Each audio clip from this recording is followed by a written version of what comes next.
Bonsoir à tous, chers amis, je suis ravi, ainsi que ma petite jardinière Nicole, de vous recevoir une nouvelle fois dans notre jardin. Nous partageons ensemble la passion pour les plantes, le jardin, le jardinage, la botanique et la nature.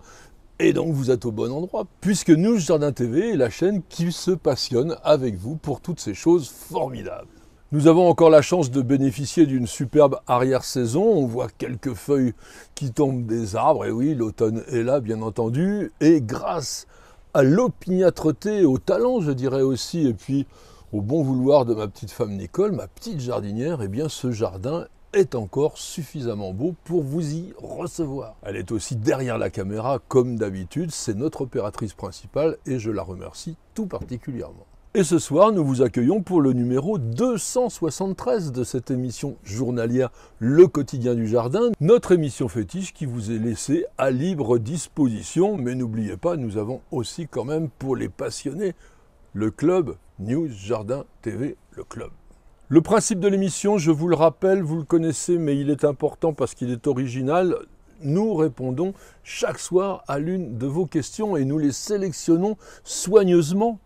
Et ce soir, avec Nicole, nous avons choisi celle de Benoît Desnois, oui, c'est assez amusant comme nom, qui nous dit la chose suivante: que pensez-vous de l'idée de créer une haie fruitière avec des ronces et les fruits des mûres sans épines sont-ils aussi délicieux que ceux de la mûre sauvage, car j'évite de préférence les plantes piquantes dans mon jardin. On donne couramment le nom de mûre, ou de muron d'ailleurs, aux fruits de la ronce. Rubus fruticosus, une plante sarmenteuse de la famille des rosacées, famille qui est celle de la plupart de nos arbres fruitiers, puis des rosiers aussi.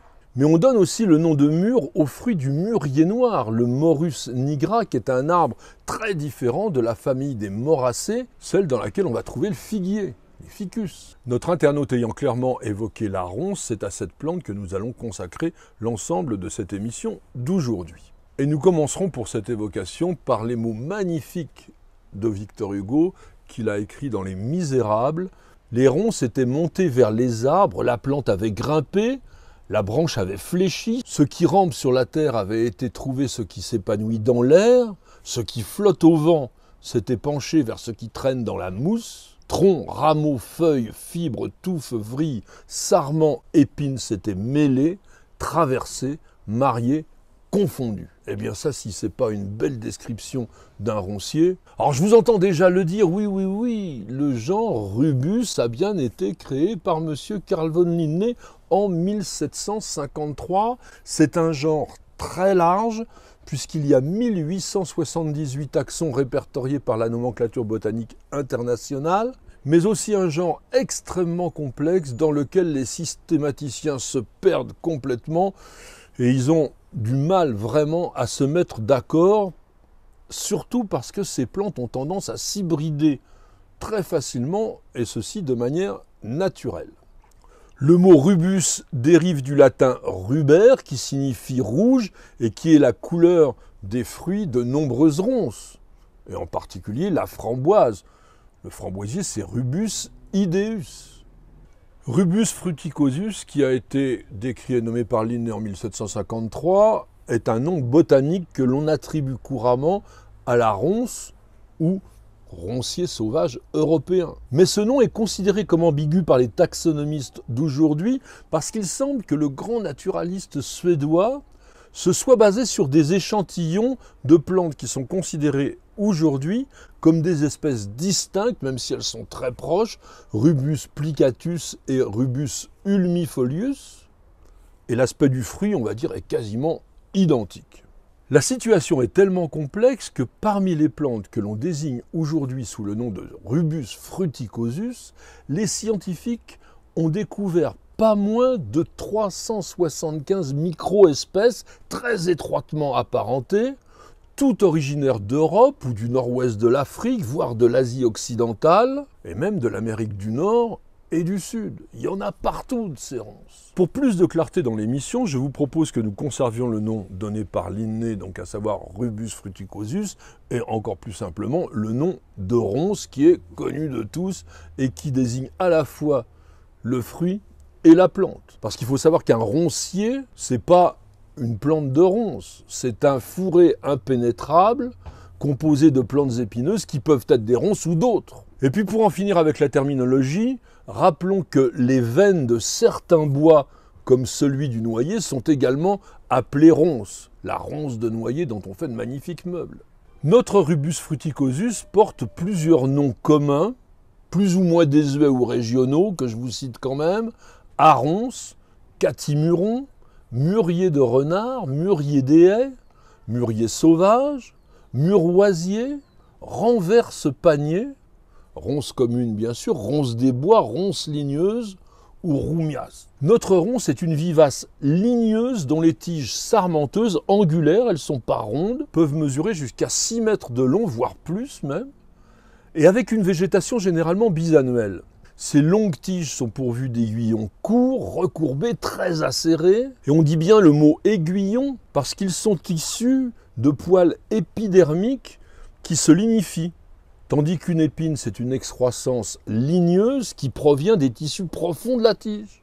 Bien évidemment, les aiguillons servent de protection à la plante, notamment contre les herbivores.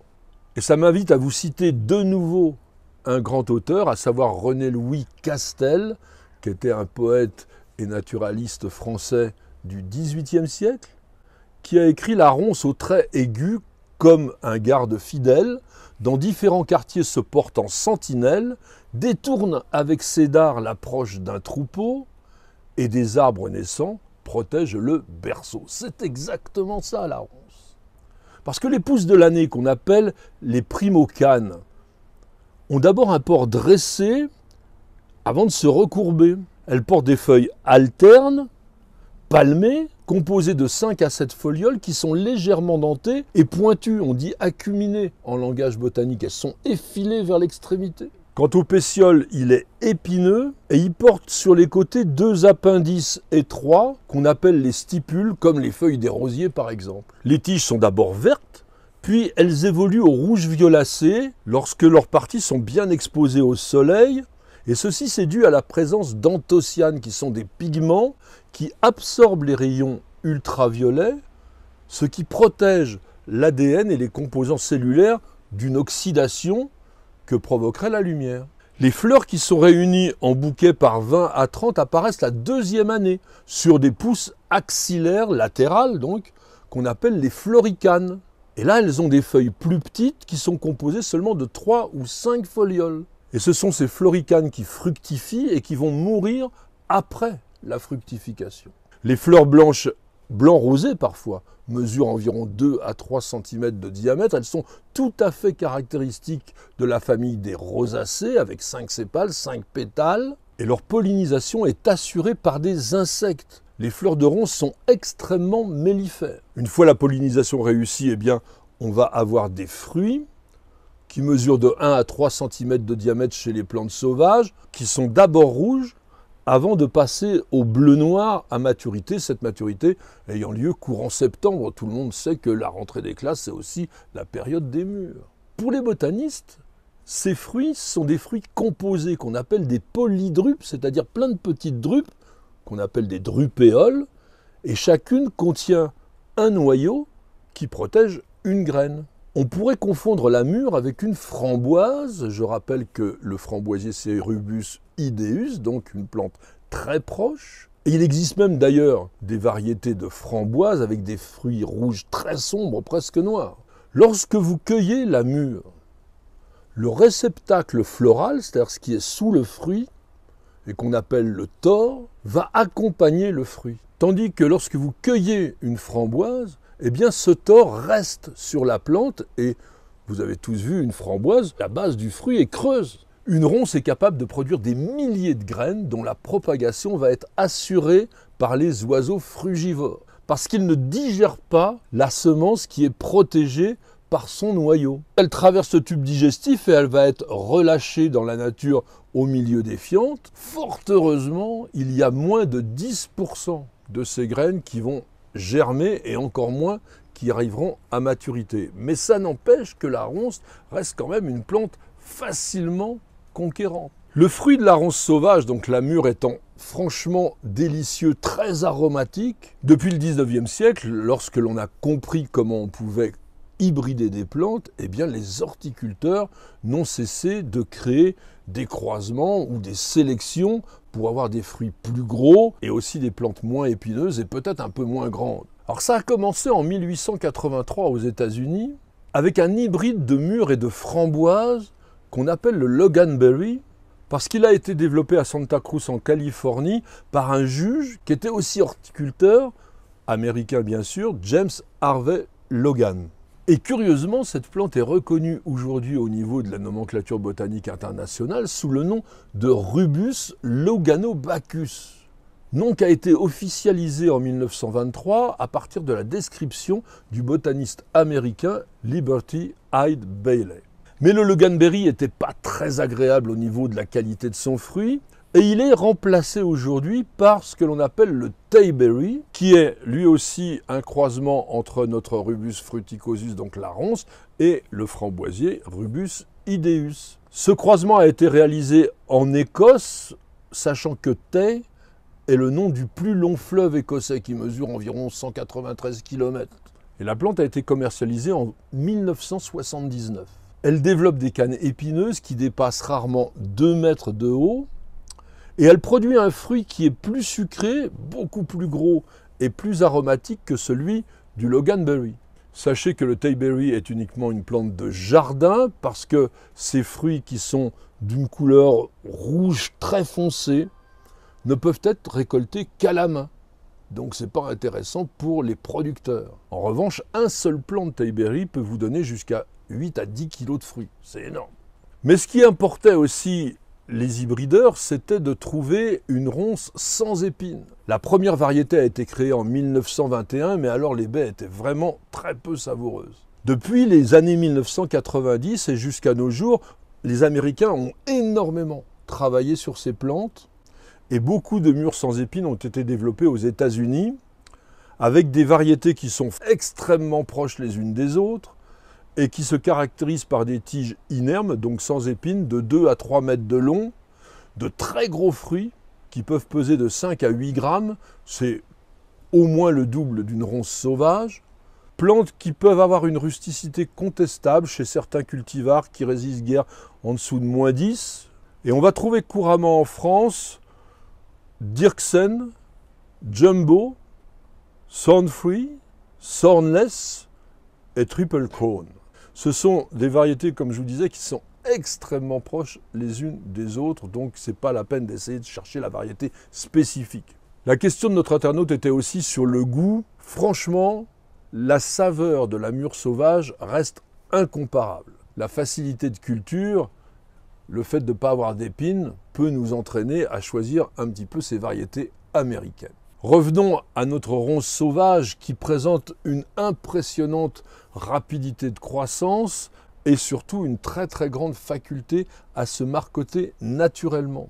Ce qui fait qu'on a très vite des fourrés inextricables et que les ronces sont considérées à juste titre comme des plantes envahissantes et en général assez indésirables dans nos jardins. Et ceci même si elles jouent un rôle écologique important parce qu'elles servent de nourriture à de très nombreux animaux, que ce soit des chenilles, des oiseaux, des rongeurs comme le muscardin, les chevreuils, les sangliers, les renards viennent s'y abriter.